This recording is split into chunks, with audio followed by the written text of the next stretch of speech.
Então, agora que a ciência conseguiu resolver o problema da obesidade, obviamente desenvolvemos métodos para emagrecer que não dão trabalho quase nenhum.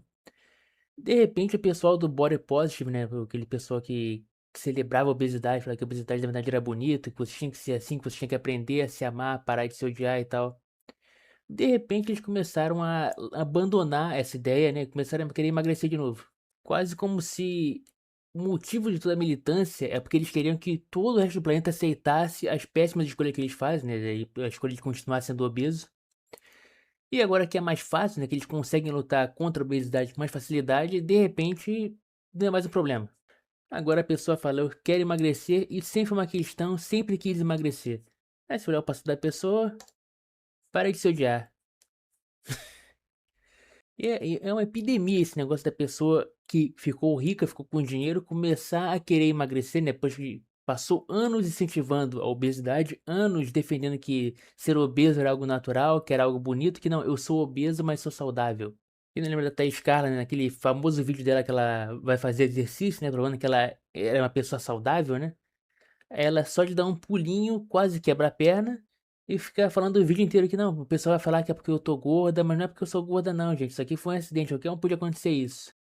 Aí agora tá aí, cara, querendo emagrecer, fazendo cirurgia pra emagrecer. Porque nenhuma dessas pessoas consegue ter força de vontade de emagrecer por conta própria. Eles são todas pessoas que não querem ter nenhum trabalho pra conseguir melhorar o próprio corpo, né?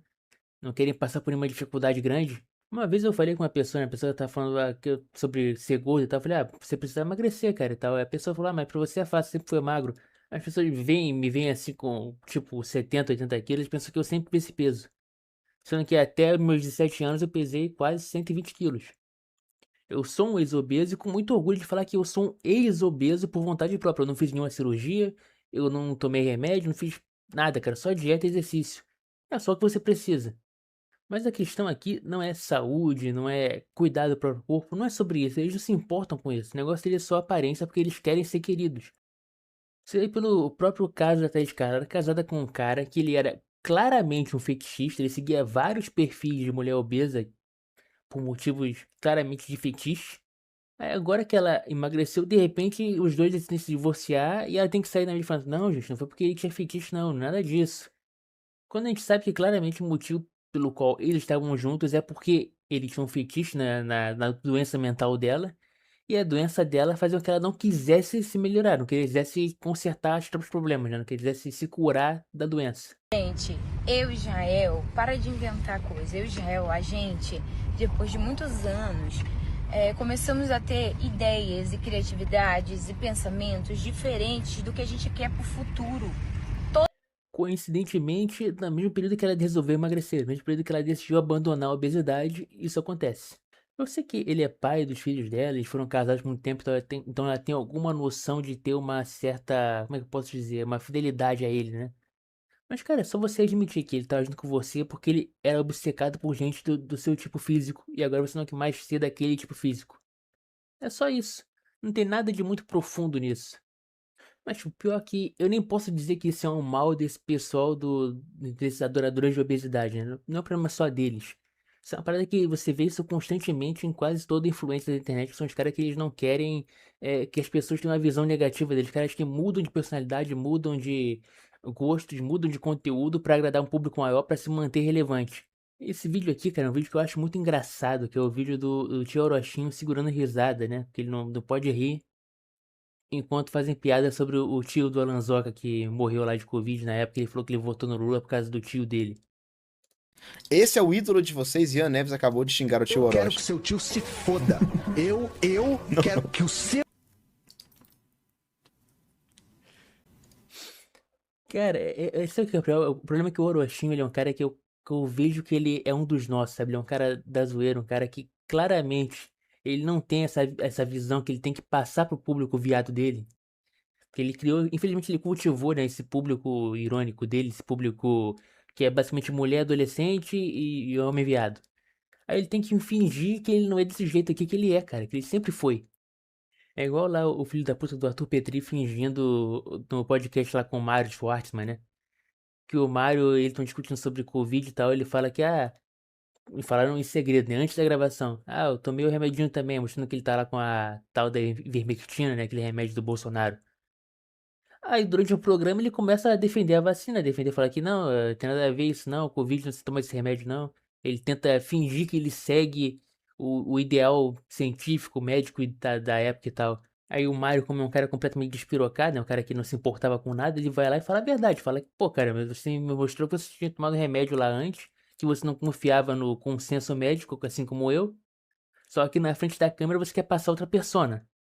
E chega a ser até triste, cara, o que que o Arthur Petri virou, cara. Olha esse vídeo aqui, olha essa merda desse vídeo.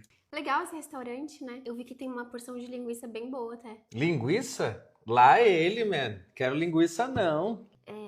Esse vinho é bom, né? Eu gostei dele. É vinho mesmo ou isso aqui é sabor vinho? Entendeu? E, tipo assim, ele tá tentando fazer aquelas sketch merda da Porta dos Fundos, só que sem nenhum centavo do Porta dos Fundos, que ele não consegue, ele não tem grana pra bancar, né, a condição. Ele claramente não tem a atuação boa igual eles têm também, porque ele não é um ator, ele é só um comediante. Aí ele tem que se forçar a fazer esse conteúdo merda pro TikTok pra conseguir manter popularidade, sabe? Se manter em alta. Porque os podcasts deles estão tudo na merda, tudo indo por água abaixo. Aí ele tem que se manter desse jeito pra conseguir view, né, cara? Infelizmente, esse é um problema, cara, gigantesco da indústria dos influencers, né? Que os caras não conseguem, eles não podem ser eles mesmos, eles não podem fazer o conteúdo que eles gostam, eles não podem mais voltar a ser o que ele era antes. O engraçado é que quando ele saiu do Flow, né, quando ele tirou o podcast dele do Flow, ele falava exatamente isso do Flow. Que o Flow, quando ele entrou, era MTV dos anos 90, e quando ele saiu, tava querendo ser tipo, sei lá, programa da Fátima Bernardes, um programa de estúdio normal grande. E tipo assim, cara, eu não tenho problema com isso. Se a pessoa ela quer se vender pra ganhar views, se ela quer vender o que ela acredita, deixar de seguir o que ela realmente é, tá legal, cara. O problema é que eu sinto que isso tá acontecendo demais, sabe? Acho que desde que a internet ela começou a se abrir mais pra anúncios, pra propaganda e tal, os caras começaram a se vender demais e perderam aquela essência, sabe? Tá agora uma trend no Twitter, que é aquele negócio das imagens, que tipo, é uma imagem que ela é invisível quando ela tá pequena, aí você aumenta a imagem e você consegue ver ela, né?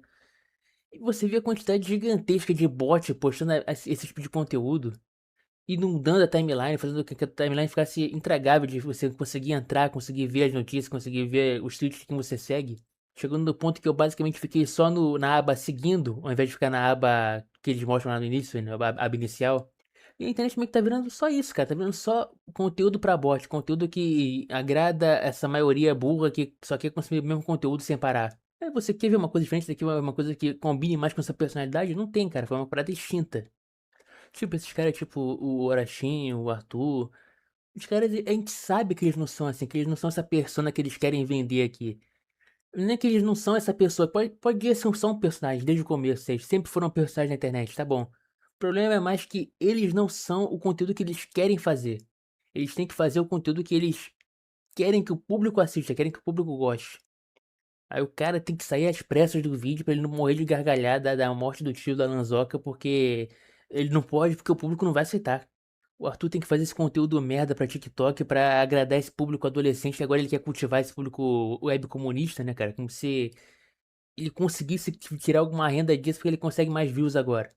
E é foda você ver isso, porque você vê de um país como o Brasil, que produziu grandes comunicadores, que produziu caras que foram influentes, que conseguiram chegar lá em cima no topo, através do carisma, de produzir um conteúdo que o povo queria assistir e que eles queriam fazer, né? Como é o caso, era do Silvio Santos. O Silvio Santos é um cara que ele não veio do nada, que nem dizem por ele, não era um feirantezinho qualquer, né? Mas ele claramente era uma casta baixa dentro da Globo, ele conseguiu criar a própria emissora, cresceu, virou um ícone, cara. O cara virou um símbolo da mídia brasileira. E agora a gente tem que se contentar com os caras que eles se vendem a troco de merreca, que não conseguem fazer o próprio conteúdo, que não conseguem seguir a própria vontade, que não tem mais cara própria, que não tem mais conteúdo próprio. E você vê, você percebe que isso é uma necessidade de agradar o público não só por causa do dinheiro, não é só financeiro, não é só monetário. Os caras eles têm esse medo de desagradar, de ser cancelado, de perder popularidade e tal. Tava até falando aqui nos comentários com outro cara, né, que tem um vídeo do Petri que do Tarja Preta, na época do Tarja Preta, que ele fala basicamente que ele fica broxa, que ele fica sem tesão quando ele não vai bem no show dele, que a comédia dele perde a graça. Aí quando ele sente que as pessoas não gostam dele, ele começa a entrar numa depressão profunda, não consegue fazer porra nenhuma. Acho que foi, até não é um programa, cara, no mesmo podcast, que ele fala o contrário também. Que quando ele tá animado, quando ele vê que as coisas dão certo, ele fica cheio de tesão. O namorado até fez uma piadinha falando que ele só faltava estuprar ela quando ele chegava em casa e tal. Eu já falei muito desse negócio de falta de originalidade, essa falta do nicho, sabe? Essa falta de você conseguir ver um conteúdo que é pra você, que você goste do conteúdo. Eu já falei mais disso pra mídia, né? Pra coisas grandes como, por exemplo, filme, música e tal, que hoje em dia você vê no Brasil só produz dois tipos de música. Ou é funk ou é sertanejo, não tem mais nada. Você vai no cinema, só tem filme de herói, filme de lop e tal, filme de ação, ou filme de terror genérico que é mais barato de fazer. Agora voltaram pra moda esses filmes de terror, né? Porque os filmes de terror são baratos e rendem bastante, que o público gosta de assistir e tal. Só que você vê que é sempre um slop, é sempre o reciclado, reciclado. E meio que rola a mesma coisa com esses youtubers, cara. Esses youtubers, eles estão nessa de, tipo, eles fingem que curtem fazer a parada que eles fazem pra conseguir view, pra conseguir dinheiro, pra conseguir se manter sendo relevante. Perdem a essência, perdem quem eles eram, o que que eles faziam, de que era realmente bom, que era realmente legal. E viram essa caixa vazia. Eu, particularmente, perco interesse no cara quando ele faz isso.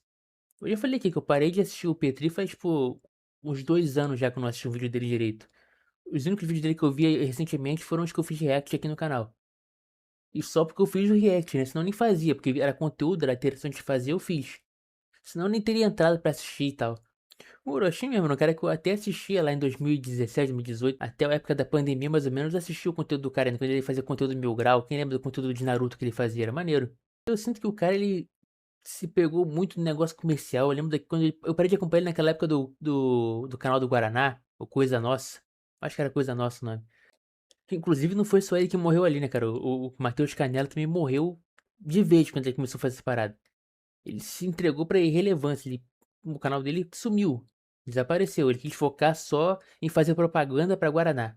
Nem sei se esse cara ainda tá existindo, né? Se ele ainda existe no mundo real, se ele desapareceu, se ele sumiu, se ele morreu. O que aconteceu com o cara é que ele ficou irrelevante mesmo. Ele sumiu, desapareceu. Então é isso aí, pessoal. Muito obrigado quem assistiu até aqui. Se você gostou do conteúdo do vídeo, se você tem uma coisa a acrescentar, deixe seu comentário. Deixe seu like. Se não gostou, deixe seu dislike. Inclusive, aperte o botão de dislike 2 vezes se você não gostou. É isso aí então. Se você tem uma coisa que você queira acrescentar e tal, é só fazer uma doação aqui pro nosso QR Code. Essa semana a gente teve uma doação no QR Code de um cara chamado Janela, não sei quem ele é, mas ele agradeceu o canal, ele falou que mandou uns R$ 4,20, que foi muito bom receber. Então é isso aí. Se você tem uma coisa a acrescentar, é só doar. Que a gente posta seu comentário aqui, a gente fala o que você falou. Independente do que seja, se você for falar no QR Code, a gente vai postar aqui.